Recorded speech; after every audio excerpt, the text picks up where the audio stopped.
Bonjour, bienvenue dans cette vidéo où à mon habitude je ne vais pas dire la vérité, je vais proposer mon témoignage sincère d'être humain sur un sujet très précis que j'ai déjà abordé, je crois même que j'ai déjà abordé 2 fois. On peut parler de projection psychologique ou de relations miroirs. Donc je ne vais pas parler de ça, je vais parler du fait qu'il n'y a pas que ça. C'est ça qui m'intéresse.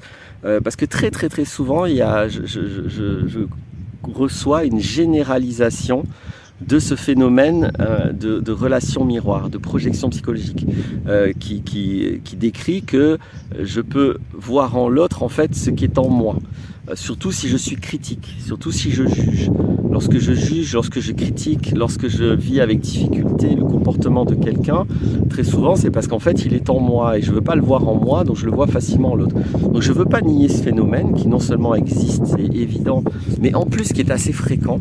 C'est quand même un phénomène fréquent dans les relations que cette projection psychologique, ce transfert de mes propres vécus, qu'ils soient émotionnels ou qu'ils soient comportementaux, ou même qu'ils soient mentaux, hein. On peut aussi reprocher aux autres certaines de leurs idées, certaines de leur façon de penser, parce qu'en fait on a les mêmes, alors des fois peut-être pas exactement sous la même forme, des fois c'est la forme qui change, mais en tout cas on a un fond qu'on repère facilement chez les autres, qu'on ne repère pas en nous, et on va juger, critiquer ou mal vivre le fond de l'autre, qui n'a peut-être pas tout à fait la même forme que la nôtre, mais on a le même fond. Donc ceci existe, je ne veux pas le nier, c'est juste que ce n'est pas du tout automatique et systématique. Ça c'est très important, on ne peut pas généraliser ça, on ne peut pas considérer qu'à chaque fois que quelque chose ne me convient pas à l'autre, ou que je critique l'autre, voire même que je juge, c'est pas pour ça que c'est en moi. C'est pas si simple, les relations. Et j'ai encore récemment vécu ça, c'est-à-dire je vais pas les décrire parce que c'est pas important, mais des comportements que j'ai eu l'occasion de pouvoir regarder avec précision.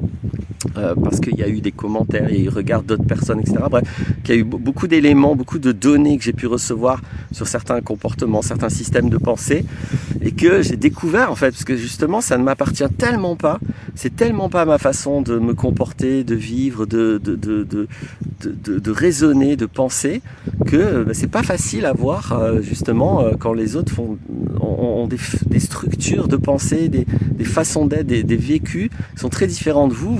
Ça va mettre beaucoup de temps à les repérer, à les voir, à les identifier, mais c'est possible, ça arrive. C'est juste que oui, c'est vrai que ça met plus de temps. Par contre, une fois que vous les avez vus, après, c'est vraiment une conscience de gagner sur le fonctionnement des autres, pas du tout sur votre fonctionnement à vous. Et ça vous permet de repérer très vite certains fonctionnements, les structures qu'il y a derrière, et puis après de vous positionner par rapport à ça. Ça m'était arrivé une première fois avec tous les comportements manipulateurs. Moi, je suis quelqu'un de vraiment très transparent, le plus honnête possible. Je déteste mentir. Quand je mens, c'est vraiment très défensif. C'est dans une situation très particulière. J'ai très peu menti dans ma vie. Je préfère avoir des conséquences négatives du fait de dire la vérité que de mentir. Donc j'ai mis beaucoup de temps dans ma vie à comprendre les comportements malhonnêtes, manipulateurs, mais maintenant ils sont très clairs pour moi, je les repère très bien, je les vois très bien, et ça a été un peu pareil avec des comportements immatures.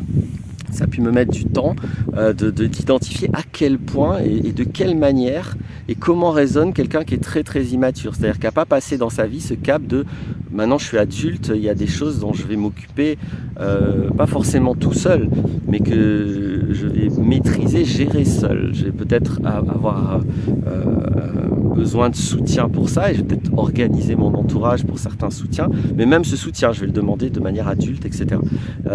Et donc pareil, j'ai pu comprendre profondément, et c'est toujours un énorme cadeau quand la vie vous permet de comprendre profondément le fonctionnement, je vais dire au sens très général, de quelqu'un, avec tout ce qui est associé, les pensées, les décisions, les raisonnements, de comprendre quelqu'un d'autre, c'est un énorme cadeau de comprendre les autres comme ça.